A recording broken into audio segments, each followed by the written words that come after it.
Baalbek, which is located in Lebanon, and I had the great privilege of going there in September of last year, exactly 1 month before things kicked off in Israel. This is Baalbek in the Lebanon, and undoubtedly a Roman temple here. They told us Baalbek was simple, a Roman site, a temple, a tourist patch of old stones baking in the sun.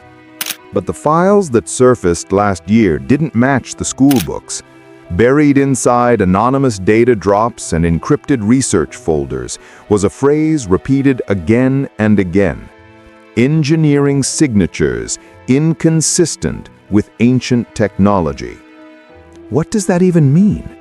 It means someone carved and moved stones the size of ships, long before cranes, steel tools, or even wheels as we know them. The leaked notes spoke of stones weighing more than 1,600 tons, aligned so perfectly that even a razor blade can't slide between them. Engineers ran simulations, and modern machinery failed again and again. So who built this? And what kind of knowledge did they have that we lost? Because inside those files was a warning, and Baalbek was only the beginning. The files didn't just talk about impossible precision. They focused on weight, crushing, unimaginable weight. 3 stones, each near 900 tons, forming the famous trilithon, and below them, even larger blocks hidden in the platform, like someone was testing gravity itself.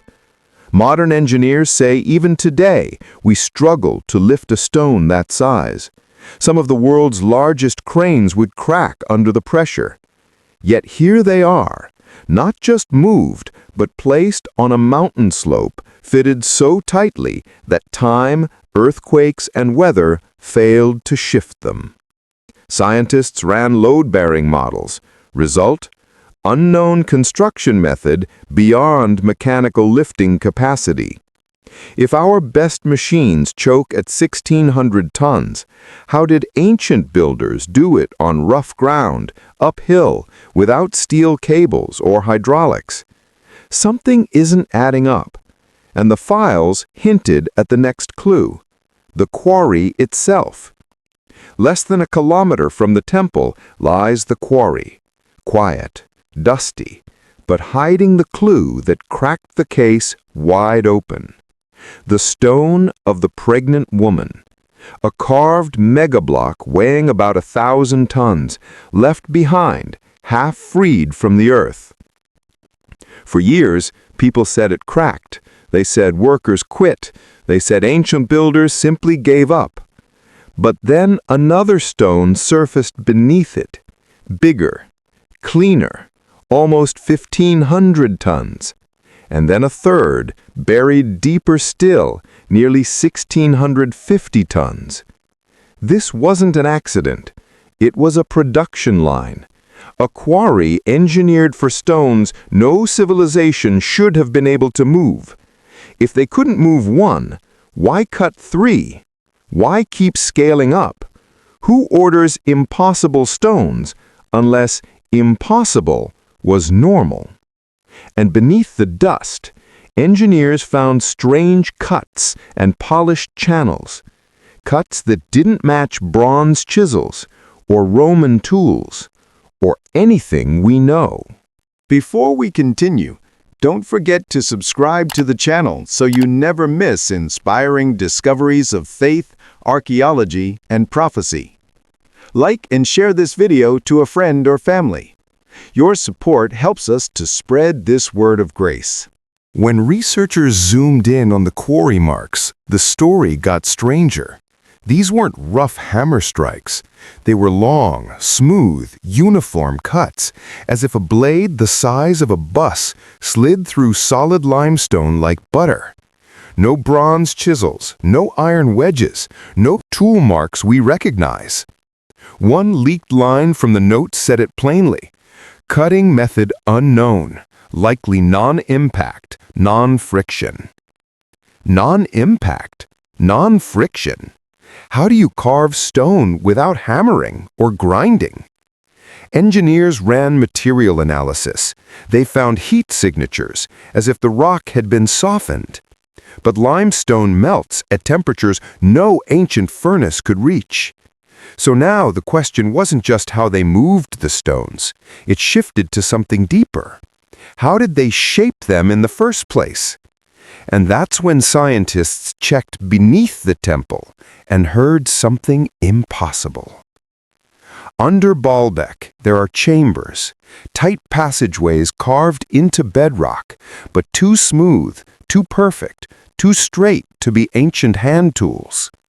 Archaeologists expected silence, dust, stillness. Instead, they heard a hum, low, constant, almost like the stone itself was breathing. When they spoke inside, whispers traveled, bouncing, amplifying, carrying farther than they should. It wasn't natural echo. It behaved like a designed acoustic system. Channels tuned to certain tones, vibrations traveling through limestone like circuits. One note in the leaked report said, "Resonance response aligns with harmonic frequency of human voice." Why would builders carve hidden chambers that respond to sound? Communication? Ceremony? Technology? Or something else? Something that needed vibration to work? And then researchers traced those echoes, not outward, but downward. The hum didn't fade. It deepened. Something ancient was still responding. Sound wasn't the only anomaly. Soon, scientists brought magnetic scanners. What they found should have stayed buried. Certain stones around Baalbek, especially the largest ones, registered magnetic fields. Not random ones, patterned ones. Aligned, organized, engineered. Compasses twitched. Sensors spiked during storms.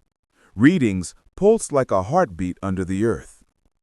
One researcher wrote, "Stones show directional magnetization inconsistent with nature."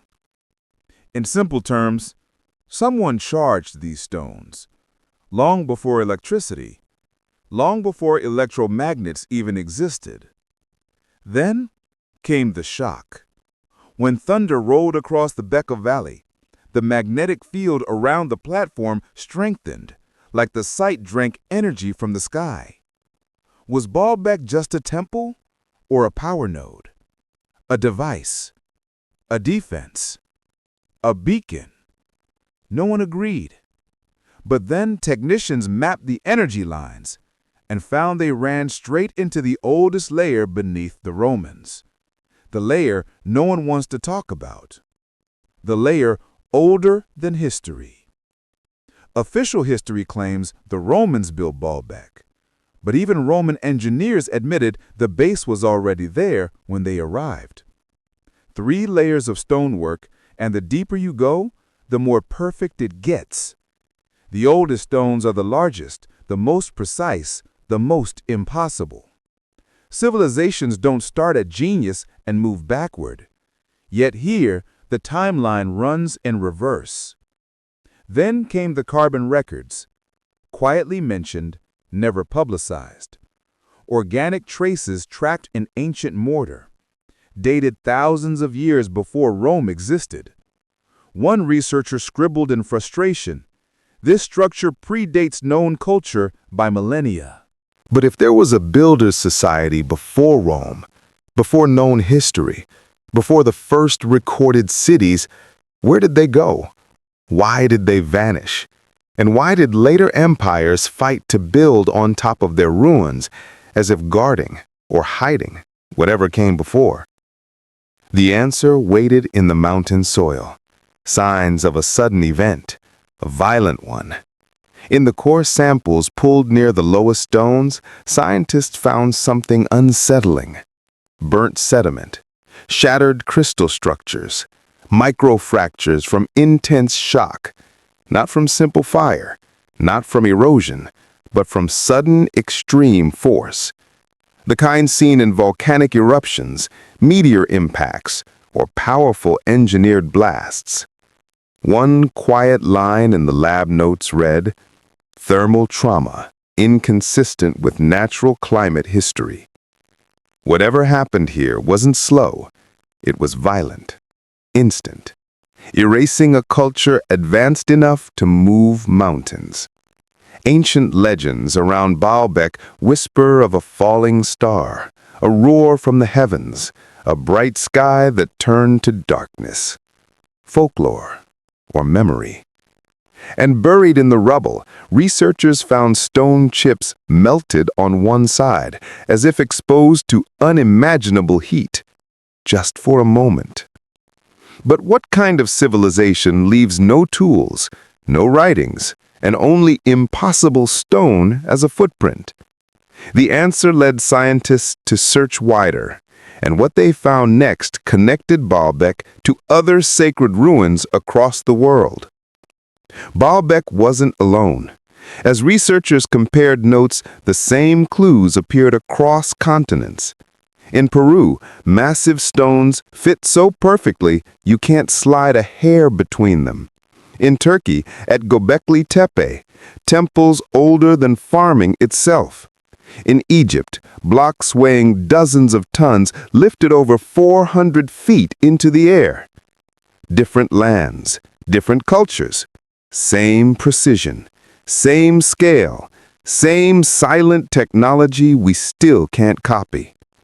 It looked less like separate civilizations advancing slowly, and more like one forgotten world, fractured, scattered, erased.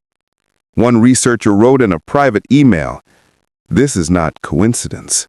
This is a global blueprint. Each site aligned to the sun, each placed on fault lines, energy paths, magnetic anomalies, as if they were connected nodes in a system we do not understand. If these weren't temples, what were they? And why did someone try so hard to bury their purpose?" Ahead lay the last piece, what Baalbek might truly be. Not a ruin, but a warning. When engineers modeled Baalbek as simple architecture, the math broke. But when they simulated it as a platform, something changed. The stones aligned to solar angles. The foundations absorbed vibration. The magnetic fields intensified in storms. The acoustic chambers amplified human voice frequencies. Not decoration, not worship, activation. A platform meant to channel force or withstand it. Some believe it was a launch base, others a power station, a resonant shield, a global signal hub, or the heart of a forgotten machine we no longer recognize. One last note in the leaked file simply read, "If it turns on again, we will not be ready." If Baalbek truly belonged to a civilization wiped out in a single violent moment, then we aren't the peak of history. We're the aftershock. And as scanners still pick up faint energy below the stones, there's one question archaeologists refuse to answer in public. What happens when the Earth shifts again and Baalbek wakes up?